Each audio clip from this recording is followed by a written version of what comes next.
የኢትዮጵያ ሰብአዊ መብት ኮሚሽን ሰባተኛው ሀገራዊ ምርጫን በተመለከተ የመጀመሪያ ደረጃ ሪፖርት ዛሬ ከሰዓት በኋላ ይፋ አድርጓል።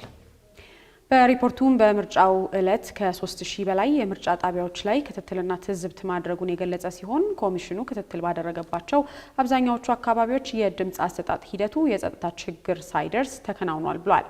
ተመልካቾች የኮሚሽኑን ሙሉ መግለጫ እንደሚከተለው ወደ እናንተ እናደርሳለን።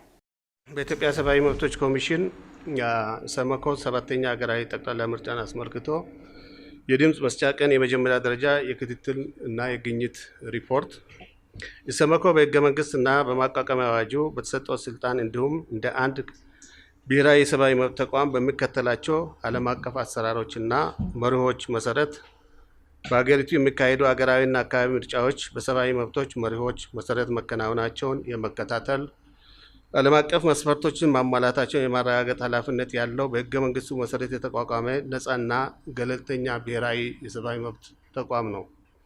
በዚህ መሰረት ኮሚሽኑ ሰባተኛውን ሀገራዊ ጠቅላላ ምርጫ ለመከታተልና ለመታዘብ የሚያስችለውን የምርጫ ስትራቴጂ ቀርጾ ወደ ተግባር መግባቱን አስቀድሞ የሚታወቅ ጉዳይ ነው። በተቀረጸው ስትራቴጂ መሰረትም ኮሚሽኑ የቅድመ ምርጫ ክትትሎችን በማካሄድ የቅድመ ምርጫ የሰብአዊ መብቶች አያያዝ ሁኔታን በተመለከተ ቀዳሚ ሪፖርት በማውጣት የግኝቶችን እና ምክረ ሀሳቦችን ለሚመለከታቸው ባለድርሻ አካላት ማለትም ለተፎካካሪ ፓርቲዎች፣ ለብሔራዊ ምርጫ ቦርድ፣ ለጸጥታ አካላት፣ ለአስፈጻሚ አካላት፣ ለዳኝነትና ለፍትህ አካላት እንዲሁም ለሚዲያ ሰባተኛውን ሀገራዊ ምርጫ ሰላማዊ፣ አካታች፣ ነፃ እንዲሁም ዓለም አቀፍ ደረጃውን የጠበቀና ሰብአዊ መብቶችን ያረጋገጠ ብሎም ዲሞክራሲያዊ እንዲሆን ምክረ ሀሳብ ማቅረቡ ይታወሳል። ይህ ሪፖርት በሰባተኛው ሀገራዊ ምርጫ ዕለት የሰመኮ በክትትል እና በትዝብት የተመለከታቸውን የሚያካትት ብቻ ነው። በመሆኑም ኮሚሽኑ አጠቃላይ የምርጫውን ሂደት በሚመለከት ለድህረ ምርጫ ያሉትን ሁኔታዎች በመከታተል አጠቃላይ ሰባተኛ ሀገራዊ የምርጫ ሪፖርት ወደፊት የሚያወጣ መሆኑን ታሳቢ ያደረገ ሪፖርት ነው። በኮሚሽኑ የምርጫ ስትራቴጂ መሰረት በምርጫው ዕለት 104 የክትትል ቡድኖችን ከ320 በላይ አባላት ከ3000 በላይ በሚሆኑ የምርጫ ጣቢያዎች እንዲሁም ከ180 በላይ በሚሆኑ የምርጫ ክልሎች ላይ በማሰማራት ስራውን ያከናወነ ሲሆን የክትትል ስራው በመስክ ከተሰማራ ቡድን በተጨማሪ በዋናና ምክትል ኮሚሽነሮች በአራት የዘርፍ ኮሚሽነሮች የተዋቀረ ልዩ የክትትል ቡድን በማቋቋም በሁኔታዎች መከታተያ ክፍል ወይም ሲቹዌሽን ሩም እና በመስክ ምልከታ ስራውን በአግባቡ መርቷል። በዚሁ መሰረት ልዩ የክትትል ቡድኑ በአማራ ክልል ባህር ዳርና ጎንደር፣ በኦሮሚያ ክልል ጅማ፣ ጎማ፣ አጋሮ፣ በደቡብ ኢትዮጵያ ክልል በአርባ ምንጭ ዙሪያ በመገኘት ምርጫውን ተከታትሏል። በምርጫ ሂደቱ የሚገጥሙ ችግሮችን ለመፍታት እንዲያስችል ታስቦ በተቋቋመው የኮሚሽኑ የመከታተያ ክፍል በዘርፍ ኮሚሽነሮች የሚመራ ቡድን በማቋቋም እንዲሁም የኮሚሽኑ መደበኛ አቤቱታ መቀበያ ስራ ክፍል ሆትላይን ክፍት ሆኖ ስራዎች ተከናውነዋል። በዚህ መሰረት 104 አቤቱታዎች ቀርቦ 7 ተጨማሪ መረጃ የሚሹና 4 በሂደት ላይ ያሉ 93 መፍትሄ ያገኙ ሲሆን ከብሔራዊ የምርጫ ቦርድ ጋር በተፈጠረ የጋራ መረጃ ልውውጥ የበይነ መረብ ትስስር የሚያጋጥሙ ችግሮችን የመፍታት ተግባራት ተከናውነዋል። በዚሁ መሰረት በታዛቢዎች ስምሪት፣ በባጅ አሰጣጥ እና ከመስመር ሆትላይን ምዝገባ ጋር በተያያዘ በተፈጠረው ረጃጅም ሰልፍ የመሳሰሉ ችግሮች የሚጠቀሱና እልባት ያገኙ ናቸው። የተለዩ ዋና የክትትል ወይም ኪ ሞኒተሪንግ ፒለርስ ብለን ያስቀመጥናቸው አንደኛ የመምረጥና የመመረጥ መብት። ይሄ ዜጎች ያለምንም ተገቢ ያልሆነ ገደብ፣ ጫና ወይም የማስፈራራት ድርጊት የመመዝገብና ድምፅ የመስጠት መብታቸው ስለመከበሩ። 2 የመደራጀትና በነፃነት የመንቀሳቀስ መብት። የፖለቲካ ፓርቲዎች እጩዎች ያለምንም አድሎ የማስተዋወቅና የምርጫ ቅስቀሳ የማድረግ እድል ስለማግኘታቸው።